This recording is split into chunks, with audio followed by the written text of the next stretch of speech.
No service নেটওয়ার্কের একেবারে common একটি সমস্যা হচ্ছে এই নো সার্ভিস। তো এই সমস্যাটি হলে কোনো আইসি ঘাটার দরকার নাই, কোনো কানেক্টর ঘাটার দরকার নাই, এন্টিনার ঘাটার দরকার নাই, সরাসরি যে কাজটা করবেন সেটাই আজকে দেখাবো। ভিডিওটি শেয়ার দিয়ে অলে রেখে দিন, অনেক বাইরে উপকার হবে। অসংখ্য বাটন ফোন ঠিক এই সেমটিকে সমাধান করতে পারবেন। নো সার্ভিস সমস্যা আসলেই কোনো কথা নাই, ছটফট করে ফেলতে পারবেন। তো কন্টিনিউ করতে থাকুন। তো ভালোভাবে লক্ষ্য করে দেখুন, কেউ একজন এটাকে সমাধান করতে চেয়েছিল এই কানেক্টরগুলো, ইন্টারনেটের কানেক্টরগুলোতে লিড দিয়ে সোল্ডারিং করে দিয়ে, এবং পাশে থাকা যে লেগাই সিটে রয়েছে ওইটার মধ্যেও হিট দিয়েছে। তো এই কাজগুলো অ্যাকচুয়ালি করা হচ্ছে। লো নেটওয়ার্ক থাকলে আপনি ঘষে মাঝে দিতে পারেন, তবে লিড ধরানোটা হচ্ছে একবারে বোকামি।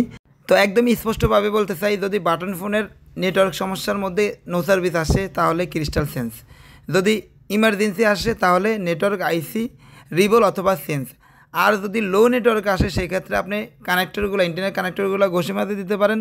দেখবেন কানেক্টরের পাশে যে থাকা ক্যাপাসিটার অথবা কয়েল এগুলো নষ্ট হয়েছে কিনা, উঠে গেছে কিনা সেগুলা জাম্পার করে দিতে পারেন, তাহলে কাজ হয়ে যাবে। আবারও বলছি, নো সার্ভিস আসলে ক্রিস্টাল সেন্স। তো দেখতে পাচ্ছেন আলহামদুলিল্লাহ নেটওয়ার্ক এসে পড়েছে এবং ডায়াল করলে অ্যাকাউন্টও দেখাচ্ছে। তো এই ধরনের ভিডিও প্রতিনিয়ত আমি আমার পেজে দিয়ে থাকি, আমার ইউটিউব চ্যানেলে দিয়ে থাকি। ভালো লাগলে আমার ইউটিউব চ্যানেলে পেজটি ফলো করে দিবেন, আর ভিডিওটি শেয়ার দিয়ে অলে রেখে দিন। ইনশাআল্লাহ ভবিষ্যতে অনেক কাজে লাগবে।